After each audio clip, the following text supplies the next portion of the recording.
नमस्कार. आज आपण भारतातील बांधकाम क्षेत्रातलं एक अत्यंत महत्त्वाचं पण कदाचित थोडं पडद्याआड राहणारं मानक बघणार आहोत. IS 1200.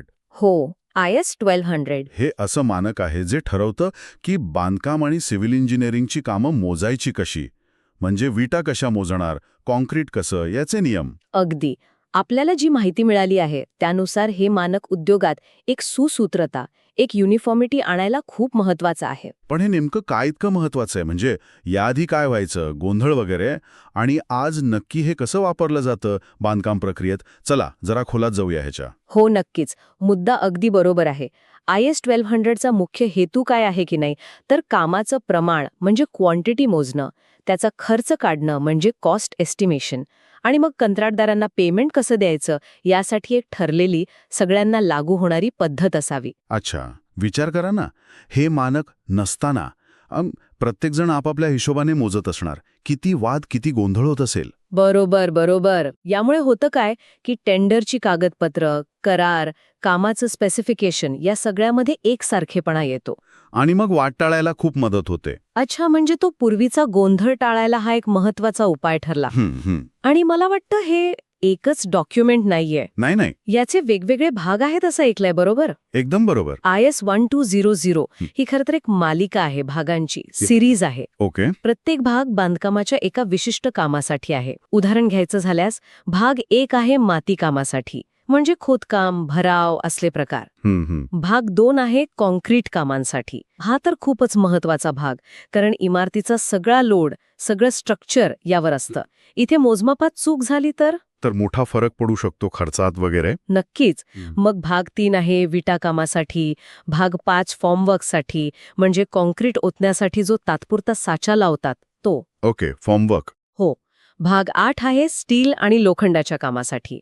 असं करत करत प्लास्टरिंगसाठी वेगळा भाग आहे, रंगकामासाठी वेगळा भाग आहे. जवळपास प्रत्येक कामासाठी नियम आहेत. अरे वा, म्हणजे अगदी लहान सहान तपशील पण यात कव्हर केलेला दिसतोय. हे तर खूपच डिटेलमध्ये आहे. पण मग काही असे कॉमन नियम पण आहेत का जे या सगळ्या भागांना सारखेच लागू होतात? हो, आहेत ना. काही बेसिक प्रिन्सिपल्स आहेत जी सगळीकडे फॉलो करावी लागतात. जसं की मोजमापाची एककं ठरलेली आहेत. म्हणजे घनमीटरमध्ये मोजायचं की चौरस मीटरमध्ये की मीटरमध्ये की किलोग्रॅममध्ये की नगांमध्ये, हे सगळं फिक्स आहे. अच्छा. मोजमाप किती अचूक घ्यायचं, म्हणजे किती डेसिमल पॉइंटपर्यंत घ्यायचं हे पण सांगितलेलं आहे. उदाहरणार्थ लांबी 0.01 मीटरपर्यंत मोजायची. ठीक आहे. मापन नोंदवताना क्रम पण ठरलेला आहे. आधी लांबी, मग रुंदी, मग उंची किंवा जाडी. सिक्वेन्स महत्वाचा आहे. हो. आणि सहसा वेगळं काही सांगितलं नसेल तर काम पूर्ण झाल्यावर जसं आहे तसं मोजलं जातं. नेट इन प्लेस म्हणतात त्याला. ओके.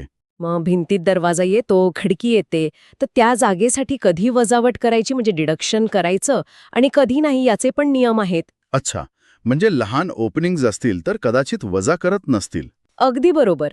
लहान ओपनिंग सहसा वजा करत नाहीत. आणि एक अत्यंत महत्वाचा मुद्दा म्हणजे प्रत्येक कामाचं स्पष्ट वर्णन दिलं पाहिजे. कोणतं मटेरियल वापरलं, कारागिरी कशी आहे, हे सगळं स्पष्ट असायला हवं.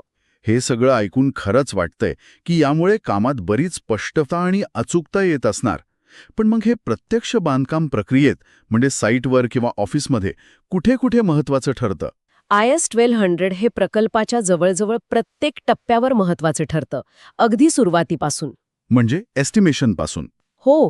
खर्चाचा अंदाज बांधताना, टेंडर काढताना, कामाची अचूक यादी म्हणजे बिल ऑफ क्वांटिटीज किंवा BOQ बनवण्यासाठी याचाच आधार घ्यावा लागतो. BOQ, बरोबर. BOQ म्हणजे कामाची वस्तुसूची, ज्यात प्रत्येक कामाचं प्रमाण, क्वांटिटी नमूद केलेली असते. हो. मग जसं जसं काम पुढे सरकतं तसं तसं कंत्राटदाराला पेमेंट करण्यासाठी किती काम झालं हे मोजायला हेच मानक वापरतात. अच्छा, पेमेंटसाठी पण आधार हाच. हो. प्रोजेक्ट मॅनेजमेंटमध्ये पण याचा उपयोग होतो. किती काम पूर्ण झालं, किती मटेरियल वापरलं गेलं याचा हिशोब ठेवायला मदत होते.